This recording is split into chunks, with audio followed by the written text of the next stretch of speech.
Question अपने पास में, if the mass of the sun were 10 times smaller and the universal gravitational constant were 10 times larger in magnitude, which of the following is not correct. अब अपने को इन चारों option में से कौन सा स्टेटमेंट सही नहीं है वो बताना है। ठीक है, अब देखिए यहाँ पे क्वेश्चन में इन्होंने क्या बोला कि जो सन का मास है वो क्या हो जाए, 10 टाइम्स स्मॉलर हो जाए, यानी कि जो मास ऑफ सन हमारे पास में है वो क्या हो जाए, जो भी अभी मास है सन का उससे 10 टाइम्स कम हो जाए। ठीक है, और उसके अलावा क्या बोला इन्होंने, universal gravitational constant. Universal gravitational constant का मतलब क्या है, जी, कैपिटल जी। ठीक है, ये जो हो जाए ये कितना हो जाए, 10 टाइम्स लार्जर हो जाए इन मैग्नीट्यूड। मतलब अभी जो भी जी है, अभी मान लेते हैं कि जो ग्रेविटेशनल कांस्टेंट है उसकी वैल्यू हम लोग मान लेते हैं यहाँ पे कि कैपिटल जी है। ठीक है, तो जी डैश मान लेते हैं नया, वो कितना हो जाएगा, 10 जी हो जाएगा। ठीक है, 10 टाइम्स बढ़ गया। तो इन्होंने ये बोला कि इन चारों स्टेटमेंट में से कौन सा स्टेटमेंट गलत है। इज नॉट करेक्ट का मतलब क्या होगा, गलत स्टेटमेंट कौन सा है आपको वो बताना है। तो देखिए सबसे पहला स्टेटमेंट देखते हैं हम लोग, raindrops will fall faster, walking on the ground would become more difficult, time period of a simple pendulum on the earth would decrease, और g small g on the earth will not change. देखिए यहाँ पे इन्होंने जी से related कुछ चीज बोली है, तो हम लोग सबसे पहले क्या करते हैं, जी निकाल लेते हैं, यानी कि स्मॉल जी की वैल्यू फाइंड आउट कर लेते हैं। जी इज इक्वल टू हमारे पास फॉर्मूला क्या होगा, capital G M upon R square. ठीक है, जहां पे कैपिटल जी का मतलब है यूनिवर्सल ग्रेविटेशनल कांस्टेंट, एम का मतलब है मास ऑफ द अर्थ, और आर का मतलब है रेडियस ऑफ द अर्थ।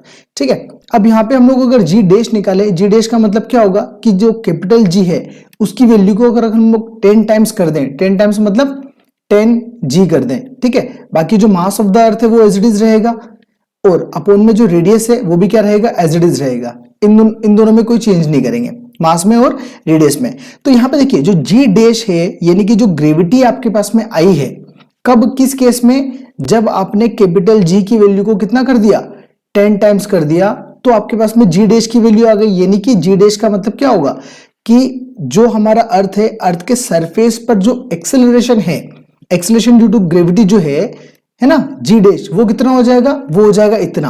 अब इसका मतलब क्या होगा, ये 10 तो एज इट इज रहेगा, यहाँ पे जो G M upon R square है इसकी जगह क्या लिख सकते हैं हम लोग, स्मॉल जी, यहां से इस वाली इक्वेशन से, है ना, तो यहां लिख सकते हैं जी। तो इसका मतलब क्या हुआ कि जितनी भी ग्रेविटी थी उससे 10 गुना ज्यादा ग्रेविटी हो गई। करेक्ट, कहां पर, अर्थ के सरफेस पे, है ना। कब हुई, जब आपने कैपिटल जी को 10 टाइम्स कर दिया, तब आपके पास में अर्थ के सरफेस पे जो ग्रेविटी थी वो कितनी हो गई, 10 टाइम्स हो गई।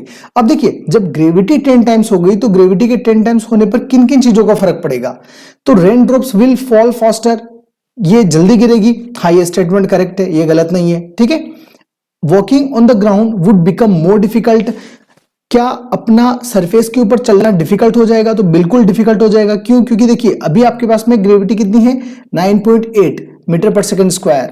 अगर ये 10 टाइम्स हो गई, है ना, यानी कि इसमें अगर 10 का मल्टीप्लाई कर दिया जाएगा तो ये कितना हो जाएगा, 98 मीटर पर सेकंड स्क्वायर, जो कि बहुत ज्यादा है, तो अपना चलना भी बहुत ज्यादा डिफिकल्ट हो जाएगा। तो ये भी करेक्ट स्टेटमेंट है। ठीक है, अब time period of a simple pendulum on the earth would decrease, time period decrease होगा क्या, तो देखिए टाइम पीरियड का जो सिंपल पेंडुलम होता है उसका जो फॉर्मूला होता है हमारे पास में वो होता है T is equal to 2 pi under root L by g. अब यहां पे जो g है वो अपोन में आ रहा है, अपोन में मतलब अगर इस g की वैल्यू को अगर आप बढ़ाते हो कितना, 10g करते हो, ठीक है, तो जो टाइम पीरियड है वो डिक्रीज हो जाएगा। अकॉर्डिंग टू दिस फॉर्मूला अगर g की वैल्यू बढ़ेगी तो जो टाइम पीरियड है वो डिक्रीज हो जाएगा। इसका मतलब थर्ड स्टेटमेंट भी करेक्ट है, ये भी गलत नहीं है। अपन से क्वेश्चन में क्या पूछा है, नॉट करेक्ट स्टेटमेंट बताना है, जो सही नहीं है वो स्टेटमेंट।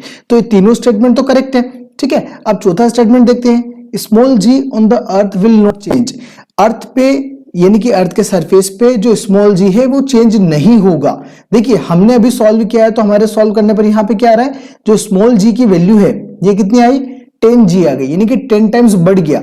और यहां पे जो स्टेटमेंट है ये क्या बोल रहा है, g on the earth will not change, क्या नहीं बदल रहा है क्या, हमने जो सॉल्व किया तब तो बदल रहा है, लेकिन इन्होंने क्या बोला, नहीं बदल रहा है। इसका मतलब ये स्टेटमेंट क्या है, नॉट करेक्ट है। ठीक है, तो इसके अकॉर्डिंग जो आंसर आएगा वो क्या आएगा, ये आएगा, g on the earth will not change. ठीक है, ये गलत स्टेटमेंट है। अर्थ के सरफेस पे ग्रेविटी चेंज होगी। ठीक है, तो ये स्टेटमेंट अपना क्या है, ऑप्शन में करेक्ट आंसर रहेगा। तो हम क्या बोलेंगे कि जो फोर्थ ऑप्शन है वो हमारा क्या है, करेक्ट आंसर है। ठीक है।